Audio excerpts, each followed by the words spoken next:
कुल हुवल्लाहु अहद, जिसका मतलब है कहो कि अल्लाह एक है, वाहिद है, एक ही है जो सब कुछ पैदा करने वाला है, सबका मालिक है, जिसका कोई शरीक नहीं।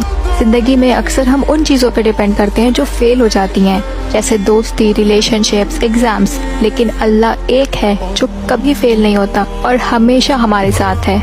ये आयत हमें याद दिलाती है कि अल्लाह की पावर और ग्रेटनेस का कोई कंपैरिजन नहीं है और उसके परफेक्शन का भी कोई हिसाब नहीं। जब कोई इंसान इस आयत को समझ लेता है ना, तो उसे फील होता है कि उसकी हर ज़रूरत का असली सहारा सिर्फ अल्लाह है। हम जितना मर्जी प्लानिंग करें, ट्राई करें, लेकिन असली मदद और गाइडेंस सिर्फ और सिर्फ अल्लाह से ही मिलती है। तो जब आप अल्लाह की वहदानियत और सिफात को समझकर अपनी ज़िंदगी में अप्लाई करेंगे तो स्ट्रेस कम होगा, डिसीजन क्लियर होगा और दिल में अजीब सा सुकून आएगा।